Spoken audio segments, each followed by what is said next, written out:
Hi, my name is Akshay Padala. Before I get started, I'd like to thank Mr. Foley for letting me present this new video. I'm currently in Seattle at the National JAS conference, presenting my project from last year, and I can't thank him enough for letting me participate again this year. My project this year is the spatiotemporal pattern of neuropathology in the olfactory system as a biomarker for the onset of Alzheimer's disease in a rat model. So Alzheimer's dementia is the most common neurodegenerative disorder in Americans right now, and it affects about 5.7 million Americans. Currently, we spend about $128 billion a year just treating Alzheimer's patients. So when talking about Alzheimer's pathology, most of our brains probably come to two separate things, either the beta amyloid plaques or the neurofibrillary tangles. So the beta amyloid plaques are deposited between the neuronal cells, and the neurofibrillary tangles are misfolded tau proteins within the nerve cells. So it's intracellular versus extracellular. So here's, I missed a slide. So the diagnosis of Alzheimer's dementia, currently it takes about 3 years, and by the time that diagnosis happened, most of those patients are already in a condition where the effects of Alzheimer's are not reversible and it just is reduced to hospice care. So recently, studies have found that a loss of smell in humans happens decades before the actual clinical presentation of memory loss in Alzheimer's patients. And so for this project, we wanted to see if we could test the smell centers of the brain or the olfactory bulb. We wanted to see if we could use the olfactory bulb as a biomarker for the onset of Alzheimer's in Alzheimer's patients before, the 3-year time gap where, it just gets reduced to hospice care. So here are some images. And so the biggest reason why this could be beneficial is because the olfactory bulb can be biopsied much easier than the other memory centers of the brain without the risk of without the risk of a loss of cognitive function. So as you can see here, that the olfactory bulb is much more exposed and it's much more accessible to the doctors that would be doing those biopsies. And it is connected to those larger memory centers, such as the entorhinal cortex and the hippocampus, which are the two other areas that we tested. And so it would be a good biomarker, or it could be in theory a good biomarker. So the purpose of this project was to test if the olfactory bulb could be used as a biomarker for the onset of Alzheimer's dementia in patients, and could be used as a biomarker for that before it reaches the hospice care condition.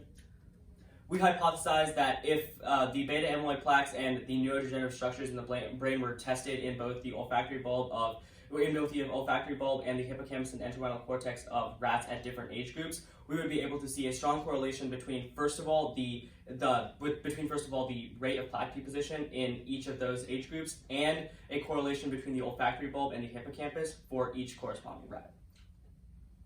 So for the materials, I won't waste all your time going through these. I just want to highlight a couple of important things. First is the ImageJ software that we used. It allowed us to analyze the images that we collected from the rat brain cross sections much easier. And I want to point out the two dyes that we used. I'll explain how these work in a second. First is the fluorostylbenzene, or FSB. Second is the fluoroJC, or FJC. And also we used all the requisite safety materials such as gloves, safety goggles, and an apron. So the variables, we tested first the neurodegenerative structures and the beta amyloid plaque buildup. So those were our two dependent variables. So for the procedures, before we actually started the experiment, these cross sections that were mounted on the slides needed to be stained with the specific dyes FSB and FJC.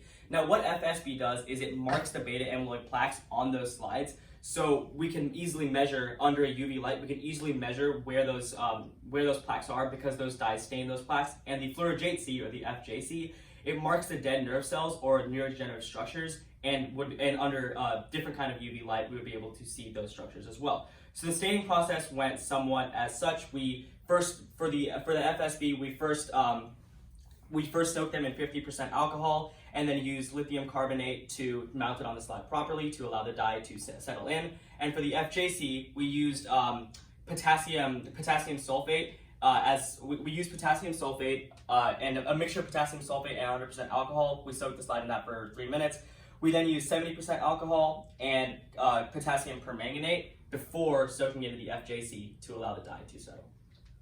And then for the rest of the experiment, it was basically placing those slides under a fluorescent microscope and taking images of the specific areas of the brain. So the slides would have cross sections from the same rat. It would have an olfactory bulb cross section, an entorhinal cortex cross section, and a hippocampus cross section. And we took photos of those, and we took images of those, and then we used the ImageJ software to analyze them and find the amounts of plaque deposition and neurodegenerative structures in each of those different parts of the brain.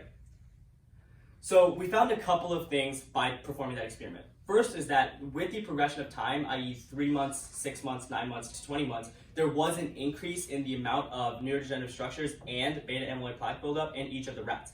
Second is the second, perhaps more interesting thing that we found is that in the olfactory bulbs, even when there was a low quantity of both neurodegenerative structures and the beta amyloid plaques, there was a much larger quantity in the hippocampus and the entorhinal cortex, or the two more important memory centers in the brain. So it shows us that there is a possibility that using the olfactory bulb, there's a possibility that using the olfactory bulb we could use the olfactory bulb as a biomarker. So we found that strong correlation.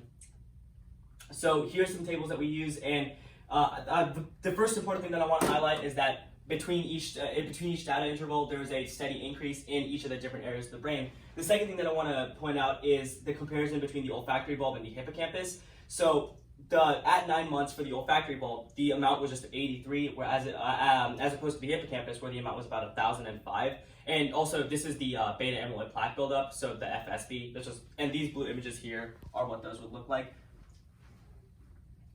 This second graph is with the FJC, so this was measuring the neurodegenerative structures, and you can see the same trend here with low amounts of olfactory bulb buildup, or low amounts of buildup in the olfactory bulb. There was a much, much higher amount in the hippocampus and the entorhinal cortex. And so here's some graphs to illustrate that. This is the FSB, and the first thing I'd like to point out, between each of these graphs, it's pretty easy to see that there is a constant positive correlation. Second is that while these graphs may not look that different, it's important to look at the scale. For the olfactory bulb graphs, the scale is about half that of the hippocampus graphs. So it just goes to illustrate that there is a huge difference between the olfactory bulb and the hippocampus, showing that correlation, or even a small buildup in the hippocampus, can correlate to something much larger elsewhere in the brain and help treat that or diagnose that early on before it gets too dangerous for the patient. This is the FJC, and you can see the similar trends. And here's some of the FJC images just to highlight what I'm explaining to you. So in the olfactory bulb, you can see that there is a significant buildup of the neurodegenerative structures, but compared to the hippocampus, it's almost nothing. The hippocampus, it looks almost entirely lawned over as opposed to the olfactory bulb. So it just goes to show that even those small amounts can correlate to something much larger elsewhere in the brain. So in conclusion, the plaque and neurodegenerative density in the olfactory bulb and the hippocampus varied greatly, and there was a constant positive correlation for both of those areas of the brain. And we found that the olfactory bulb could be used potentially as a biomarker for diagnosing the onset of Alzheimer's in Alzheimer's patients, or potential Alzheimer's patients.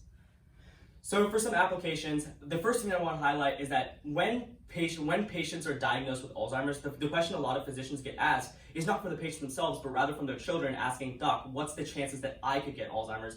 And this could be a really, really easy way for doctors to test those things. Like I mentioned at the beginning of the presentation, that loss of smell presents itself several decades before the actual Alzheimer's or memory loss ensues.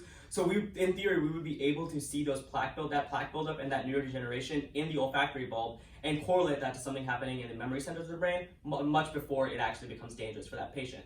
Second is that now that we know that the olfactory bulb is almost a window for the larger structure of the brain, we can use the olfactory bulb to look at structures that are present in other neurodegenerative diseases such as Huntington's and Parkinson's, and see if we can diagnose those things by those same methods. So for some acknowledgements, I'd like to thank Dr. Sarkar for letting me use his laboratory at the NCTR and guiding me through this whole project and making sure I don't burn down anything. These are my references. Thank you. So since I know I'm not there in person, I just figured I would answer some of the more frequently asked questions that I've been asked over the years doing science fair. The first one is, how did you get this idea? So for the past few summers, I've been working at the VA as a volunteer, and I've seen a lot of Alzheimer's patients who are at the end of their lives because of the disease, and I've seen a lot of their children asking doctors the frequently asked question, what is our chance to develop Alzheimer's? And I was wondering, and I wanted to see if there was a way to diagnose those things early. And I also did a similar project last year that dealt with Alzheimer's, but in Alzheimer's cells and its cytotoxicity. So I just wanted to take that a step further to see if there was a way to diagnose those problems. The second most commonly asked question I get is, what statistical analysis did we do? So for statistical analysis, we ran a one-way ANOVA, and it showed us two things. First is that there was a significant difference between the olfactory bulb and the hippocampus and entorhinal cortex. And second is that it showed us that there was a strong correlation between different points in time, and it wasn't just noise that we were looking at.